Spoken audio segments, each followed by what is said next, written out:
नमस्कार साथियों, ये है उदात्त के सिद्धांत के वीडियो का दूसरा भाग। अगर आप यही वीडियो देख रहे हैं पहली बार तो चैनल को सब्सक्राइब कर लीजिए और फिर आगे बढ़िए। पहला वीडियो आपके सामने है, आ चुका है, और अगर वो नहीं देखा है तो यहाँ ऊपर की तरफ जो आई बटन है, आई कार्ड वाला बटन है, वहाँ मैं आपको लिंक दे दूंगा, वहाँ से देख लीजिएगा, या फिर डिस्क्रिप्शन में उसका लिंक दे दूंगा। इनके पीडीएफ जो है वो हमारे टेलीग्राम चैनल पर आपको मिल जाएंगे। अगर वहाँ नहीं मिलते हैं तो आप हमें इस नंबर पर व्हाट्सएप पर एक मैसेज छोड़ दीजिए, मैं आपको पीडीएफ सेंड कर दूंगा। ठीक, तो चलिए हम बात कर लेते हैं उदात्त के पक्षों के बारे में।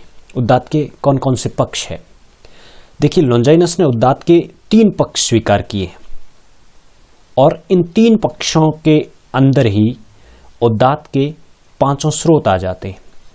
मतलब कि अगर आपसे सवाल पूछा जाए कि लॉन्जाइनस के उदात्त के कितने तत्व है, तो उसके तत्व है 3: अंतरंग तत्व, बहिरंग तत्व और विरोधी तत्व।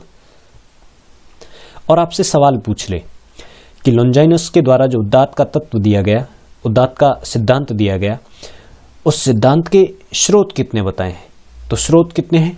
5। इन 5 स्रोतों को उसने इन 3 तत्वों में बांट दिया है।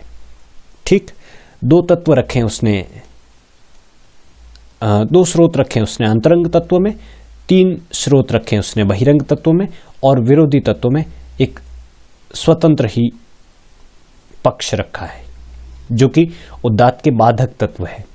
ठीक है, इनको बाधक तत्व भी कहा जाता है। तो ये एक ही बात है, चाहे बाधक तत्व कहो या विरोधी तत्व कहो। क्लियर? और फिर उसके बाद बताया कि उदात्त के स्रोत क्या है।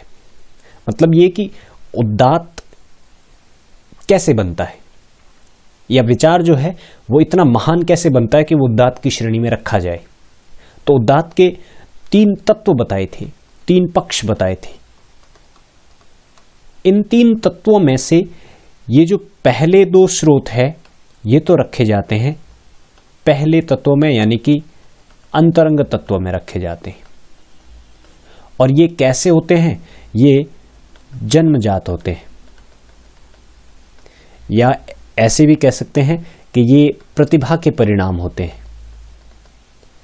बात समझ में आई?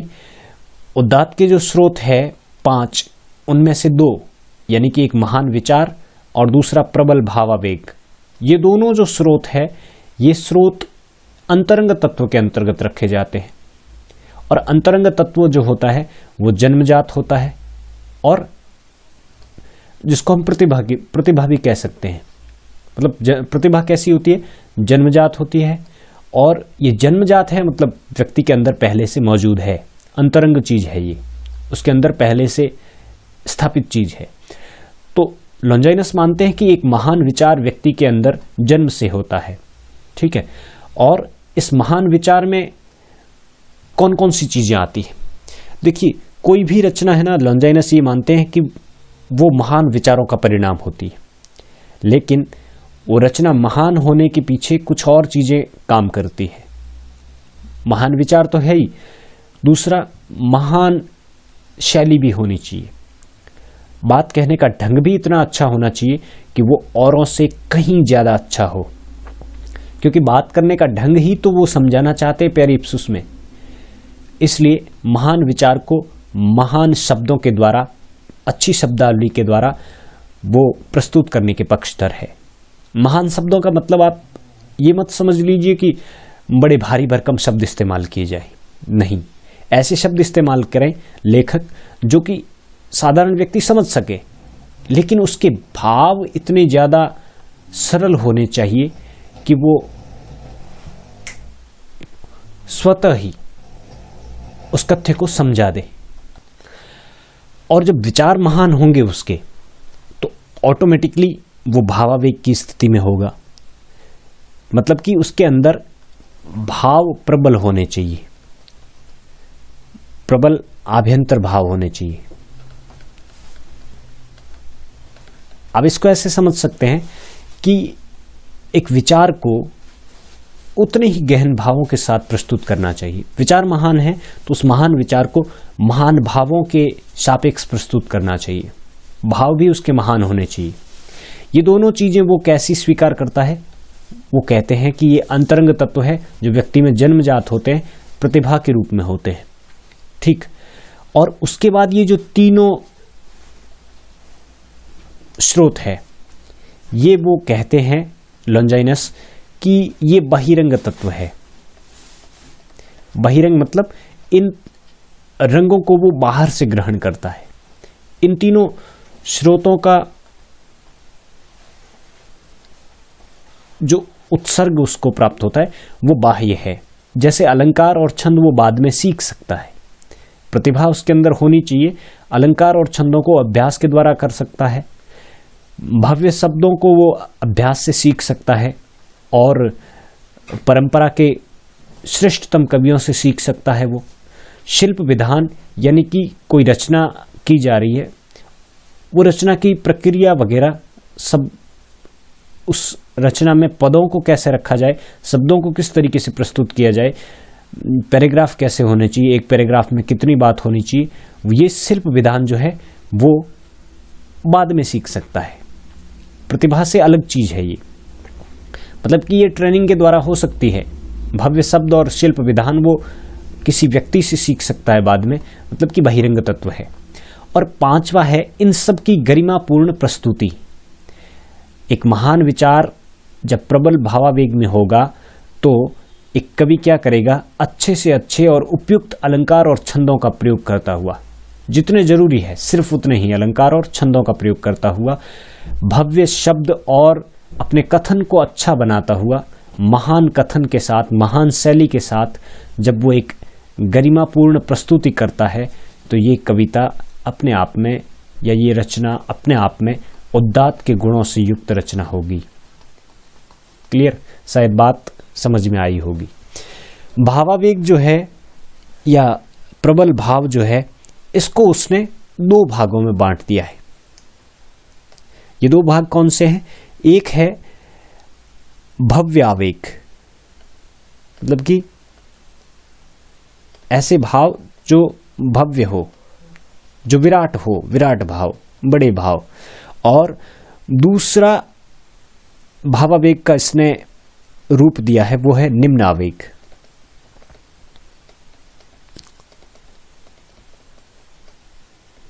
ठीक। इन भव्य आवेग जो होते हैं ये लॉन्जाइनस के अनुसार एक कवि को उत्कर्ष की स्थिति में पहुंचाते हैं, और ये निम्न आवेग जो होते हैं ये एक कवि को अपकर्ष की स्थिति में पहुंचा देते हैं। तो इसका मतलब है कि निम्न आवेग एक कवि में नहीं होने चाहिए, उसमें भव्य आवेग होने चाहिए। क्लियर? तीसरा, चौथा और पांचवा ये बहिरंग तत्वों में आता है, मतलब कि ये बाद में अर्जित किए जा सकते हैं। और पहला और दूसरा ये जन्मजात होते हैं, मतलब कि प्रतिभा का परिणाम होते हैं ये।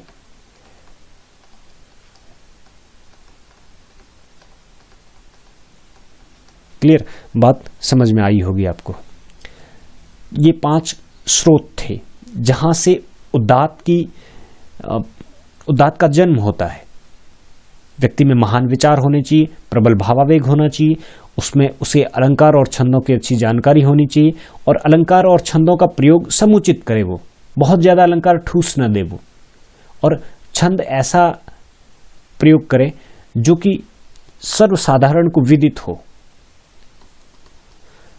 शब्दों की भव्यता होनी चाहिए लेकिन आडंबर नहीं, और शिल्प विधान उसका ऐसा होना चाहिए, बात कहने का तरीका उसका ऐसा होना चाहिए कि एक साधारण से साधारण व्यक्ति भी उससे प्रभावित हो सके, और एक उच्च से उच्च ज्ञान वाला व्यक्ति भी उससे प्रभावित हो सके।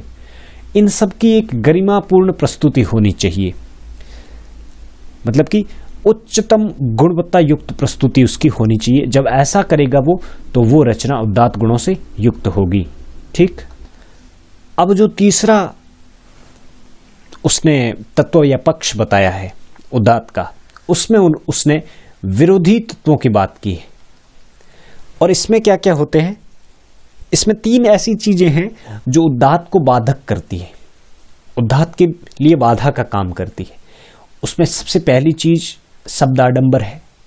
एक कवि शब्दों का आडंबर नहीं खड़ा करे, अपनी कविता के माध्यम से वो शब्दों का गुम्फन नहीं करे, बल्कि क्या करे, सरल से सरल, साधारण से साधारण शब्दों में अपने उस महान विचार को पुष्ट करें, अपने उस महान विचार को समझा सके। उदाहरण के लिए, जैसे मान लीजिए मेरी किसी कविता में कोई एक नायक है या कोई एक पात्र है जो बीड़ी पीता है। अब मैं उसके इस कर्म को समझाना चाहूं, उस कविता में प्रस्तुत करना चाहूं, तो अगर मैं बीड़ी पीने की जगह वो लिख दूं कि वो धूम्र दंडिका का स्वादन कर रहा है, इसका मतलब क्या हो गया? मैं क्या कर रहा हूं? शब्दों का आडंबर रच रहा हूं।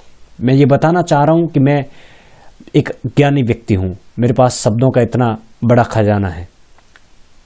लॉन्जाइनस कहते हैं शब्दों का खजाना मत दिखाइए, अपनी शब्दों की दुकान मत खोलिए, बल्कि सरल से सरल, अच्छे से अच्छे और एक सभ्य समाज में प्रस्तुत करने लायक शब्दों का प्रयोग किया जाए। शब्दों के आडंबर के वो खिलाफ है, वो पांडित्य प्रदर्शन के सख्त विरोधी है। दूसरी चीज, भावों के आडंबर के भी वो सख्त विरोधी है। वो ये मानते हैं कि शब्द आडंबर और भाव आडंबर के द्वारा एक कवि जो है अपनी गलतियां छिपाता है, वो अपनी गलतियों को छिपाने के लिए भव्य शब्द आडंबर रचता है और भव्य भाव आडंबर रचता है। भाव आडंबर का मतलब क्या है? एक ही भाव को वो कई देर तक घुमाता फिराता है, मतलब कि एक ऐसा भंवर बना देता है जिसमें व्यक्ति जो है पढ़ते पढ़ते थक जाए, उस रचना को पढ़ते पढ़ते वो बोर हो जाए। तो उसको भावों का आडंबर भी नहीं रचना चाहिए। एक उदात्त कवि को भावों का और शब्दों का आडंबर नहीं रचना चाहिए। तीसरी चीज बाधक तत्वों में बालेयता है। बालेयता का मतलब क्या है? बचकानापन, मतलब कि अपनी बात को सरल शब्दों में तो कह रहा है, लेकिन ऐसा भी नहीं लगना चाहिए कि वो एक बच्चे की बात की तरह कोई महान विचार को रख रहा है। नहीं, वो एक पढ़े लिखे व्यक्ति की तरह, वो एक भद्र व्यक्ति की तरह, सज्जन व्यक्ति की तरह अपनी बात को सरल और साधारण शब्दों में कहे, उसमें बचकानापन भी नहीं होना चाहिए। तो ये 3 उदात्त के विरोधी तत्व है। पहला शब्द आडंबर, दूसरा भाव आडंबर और तीसरा बालेयता यानी कि बचकानापन। क्लियर? इन 3 चीजों से उदात्त कविता में बाधक होता है। सरल से सरल शब्दों में, सरल से सरल भावों के साथ। अब सरल भाव का मतलब ये कि उस भाव को उतनी ही देर उस कविता में प्रस्तुत किया जाए जिससे कि पढ़ने वाला पाठक या सुनने वाला श्रोता खो नहीं जाए, वो उससे छूट नहीं जाए, अलग न हो जाए, बस। और अपनी कविता में वो बचकानापन भी न दिखाएं जिससे कि एक महान विचार दूषित हो जाए, भंग हो जाए। उसे अपनी बात एक सभ्य व्यक्ति की तरह अच्छे शब्दों में करनी चाहिए। उदात्त को समझने के लिए कुछ और विचार भी है।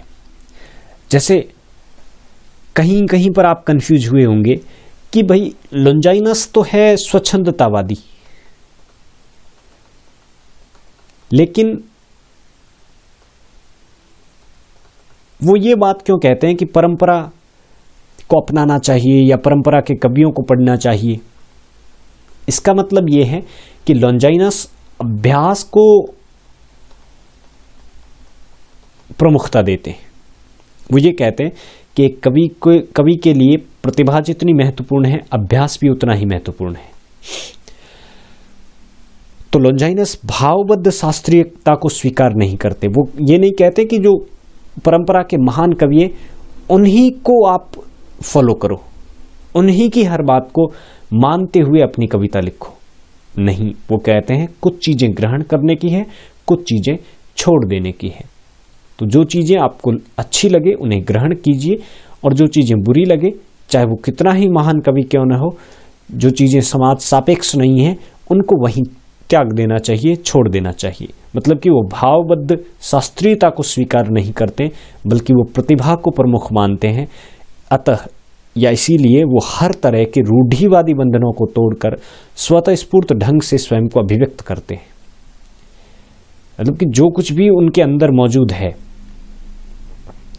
एक पर्टिकुलर किसी कवि के अंदर जो विशिष्ट शैली है, विशिष्ट प्रतिभा है, उस प्रतिभा को अगर प्रस्तुत करना है तो वो शास्त्रीयता के बंधनों को स्वीकार नहीं करे, उनको तोड़ दे और अपनी बात को अपने तरीके से कहे।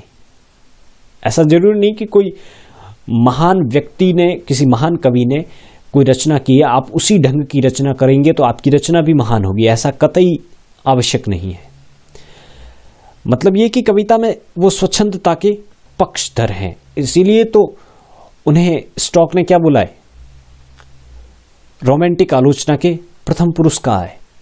वो स्वच्छंदता के पक्षधर है। वो कहते हैं कि जो कुछ भी आपके हृदय ने महसूस किया है उसको अपनी शैली में कहिए, उसको अपनी विशिष्ट शैली में कहिए, विशिष्ट शब्दों के साथ कहिए, विशिष्ट विचारों के साथ कहिए, और उस विचारों को ऐसी भावभूमि तक ले जाने की कोशिश करिए कि एक पाठक, एक श्रोता, एक दर्शक आनंद की चरम अवस्था का अनुभव करे। और वहीं उदात्त आपका सफल है। वो ये भी मानते हैं कि महान विचार को महान कल्पना के साथ महान शब्दावली से युक्त शैली में प्रस्तुत किया जाना चाहिए। महान शब्दावली का मतलब भारी भरकम शब्द नहीं, बल्कि उस अर्थ को ठीक ढंग से समझा सकने वाले सही शब्द है। जैसे मैंने एग्जाम्पल दिया था आपको, ऐसे बहुत सारे एग्जाम्पल है। उदाहरण के लिए आप है ना, एक अगर आपने पढ़ा है बाणभट्ट की आत्मकथा,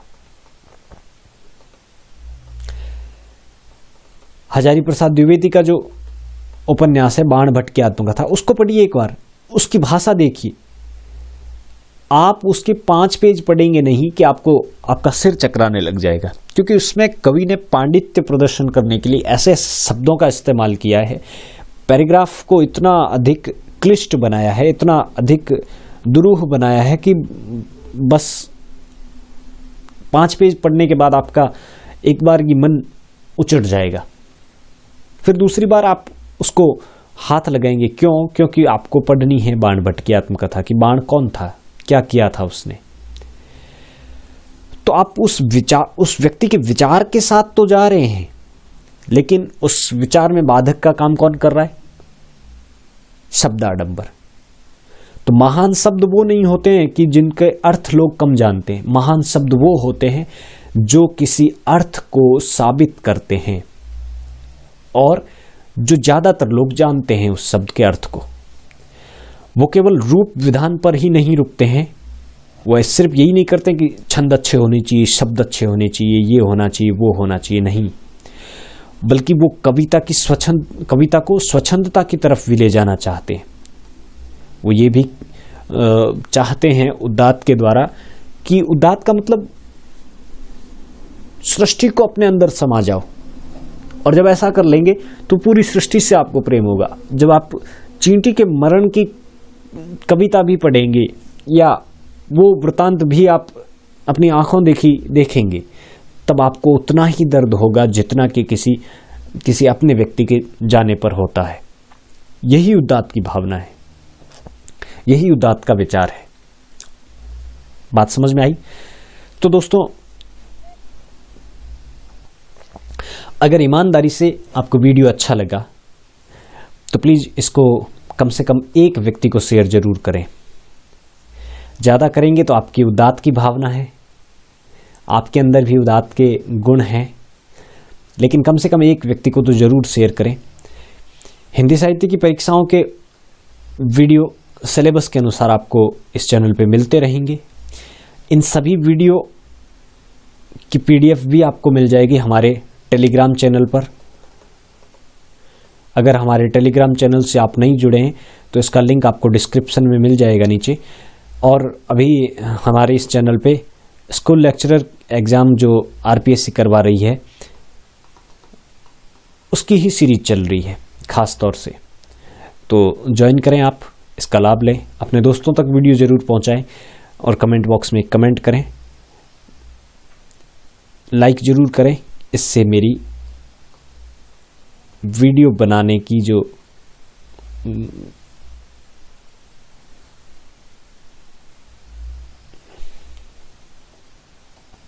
रुचि है वो ज़्यादा बढ़ेगी। चलिए फिर मिलते हैं एक नई वीडियो में, तब तक के लिए शुक्रिया, अलविदा।